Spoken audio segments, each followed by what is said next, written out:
Hello, this is Virtualis the Chess Noob, learning and having fun with chess. This was the second match against an opponent in round 1 of the lower rated Aussies 2021 Christmas Challenge tournament. A few days ago, I managed to clinch a win against this strong player with the Grand Prix attack.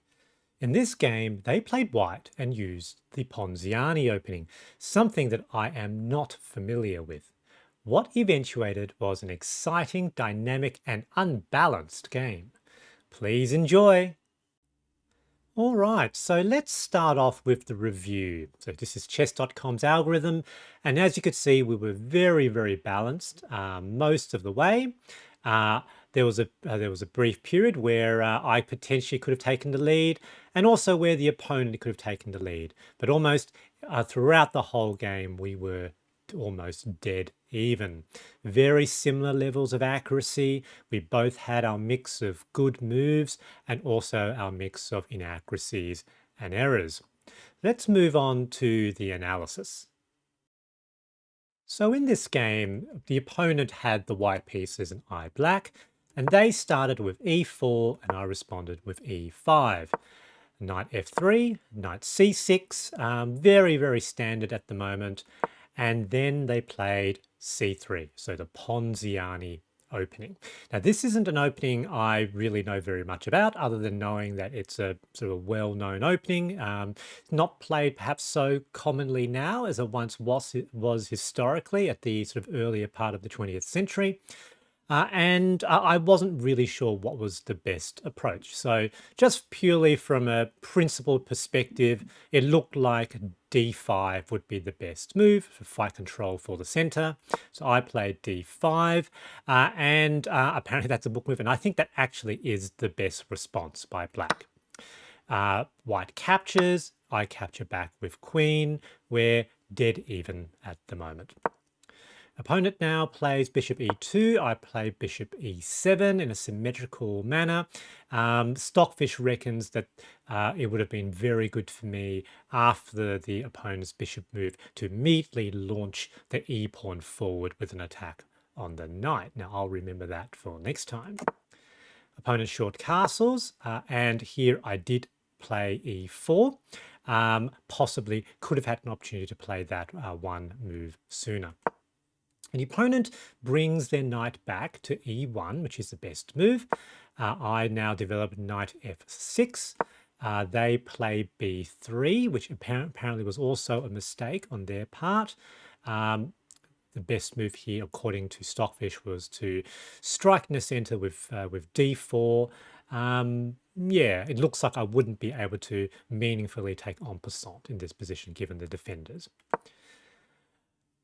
I decided to retreat queen to d6, which probably lost some advantage. Now, my thinking here was I didn't want to face a pawn push to c4.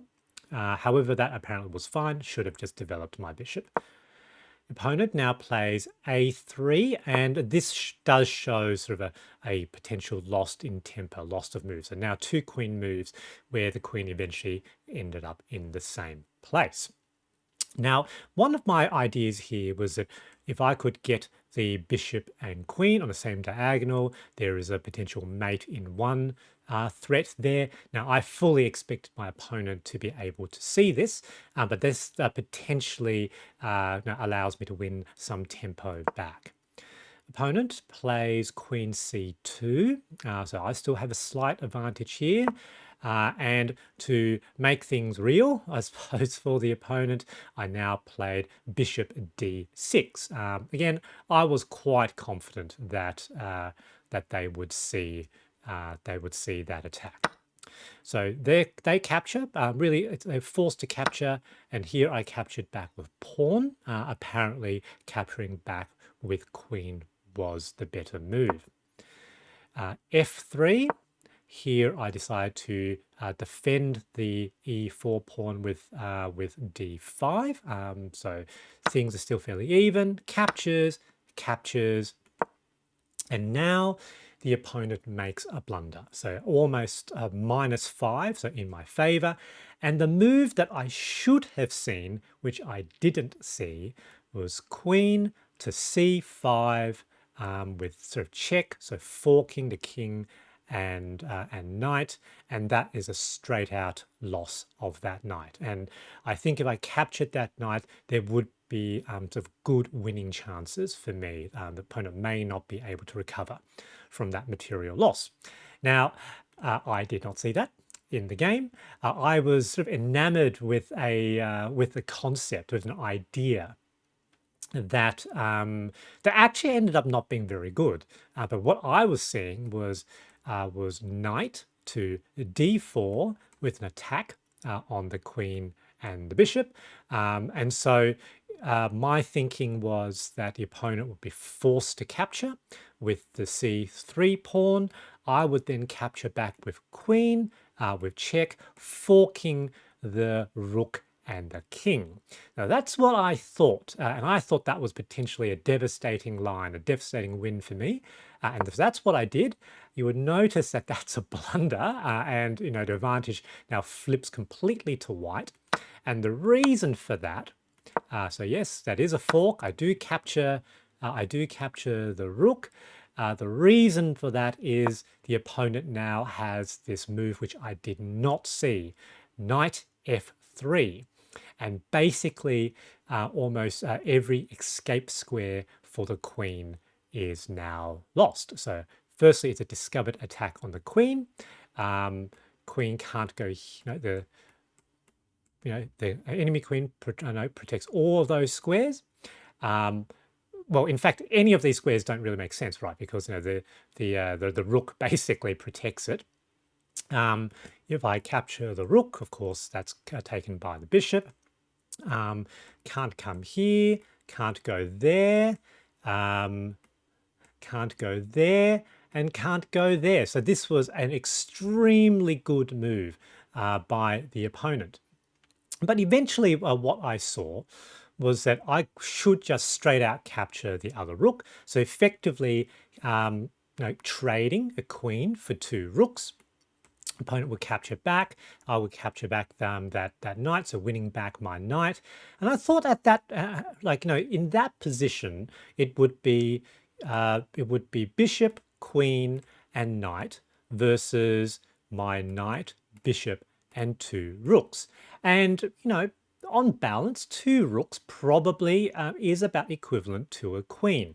And so I captured, and you will see that white is still ahead until this move. But that's such a natural move, And now we're basically equal again. Maybe black is slightly ahead. So that was ostensibly bad, but actually in practice, unless you didn't see that move was bad, it basically was just a fairly equal transformation where we now have quite an unbalanced position. So opponent has a queen and I having 2 rooks. So very, very interesting game. I wasn't entirely sure what to do best, what was the best move now, except I was pretty sure that trying to get the rook out with short castles was good. And that's pretty much the only good move, I think, in this position. And at this point, we do a fair amount of shuffling. And you will see the evaluations of hovers up and down. Sometimes white has the advantage, sometimes black. But neither of us, I think, because we understood this position well, was able to get a commanding lead. So I knew I needed to get the rook out, but I just wasn't sure where was the best time and where was the best approach. Opponent plays, pushes forward their knight. I move my bishop out of the way, and I really should have moved it straight to e6, as that was the next move. I could have basically prevented that move with one move. Now the other possibility here is I could have played, moved my rook, potentially lining up some attacks. Especially at this point, if I moved my rook there, I potentially could have won material, which is why it was a almost +2 for me, but I missed that. I was keen to try, if possible, to get rid of the knight and the bishop. I thought that if I had two rooks versus just the queen, especially with their pawns being relatively split, that I actually had some potential winning chances.